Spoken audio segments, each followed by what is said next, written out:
Hello friends, আজকে আমি তোমাদেরকে একটা কথা বলবো। তার জন্য আমার পুরো ভিডিওটি দেখা অনুরোধ রইল।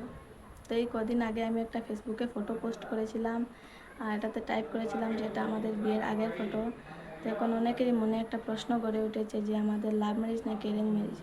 তো এই বিষয়ে আজকে তোমার সাথে কথা বলবো। আর এই ভিডিওটি ভেবেছিলাম তোমার সাথে আর আগে শেয়ার করব, কিন্তু আজকে করব কালকে করব করে আর করাই হচ্ছিল না।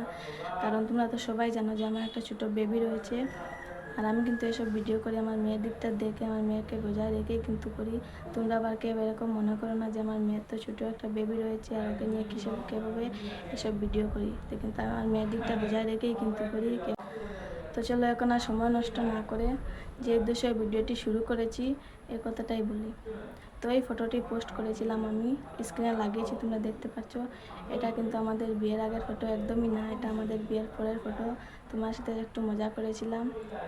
আর আমাদের বিয়েটা পারিবারিকভাবে হয়েছে, লাভ ম্যারেজ কিন্তু না। আবার লাভ ম্যারেজ ভাবলে ভাবতে পারো, কারণ আমাদের বিয়ে ঠিক হয়েছিল 2 মাস আগে, আর 2 মাস পরে আমাদের বিয়ে হয়েছে। আর আমাদের দুজনের পুরো মতামত নিয়ে বিয়ে হয়েছে। আর 2 মাস যেহেতু আমরা হাতে পেয়েছিলাম, এর মধ্যে আমরা ফোনের কথা বলেছি। আর এখন আমরা বিবাহিক জীবন খুব ভালোই চলছে, তার জন্য বলছি লাভ ম্যারেজ বললেও বলতে পারো, কোনো সমস্যা নেই। তো আমার জীবনের ছোটো একটি গল্প তোমাদের কেমন লাগছে কমেন্টে অবশ্যই জানাবে। আর ভিডিওটি ভালো লাগলে একটি লাইক করে দিবে। আর যারা যারা এই ভিডিওটি ইনস্টাগ্রাম থেকে দেখছো, ইনস্টাগ্রামে আমার ফেসবুক লিঙ্ক দেওয়া রয়েছে, সেখানে গিয়ে আমার ফেসবুক পেজটি ফলো করে দিও। তো আমি তোমার সাথে এরকম আরও ভিডিও শেয়ার করতে থাকবো। তো এখনকার মতো এখানেই রাখছি, তোমার সাথে খুব তাড়াতাড়ি নেক্সট ভিডিওতে দেখা হচ্ছে। টাটা।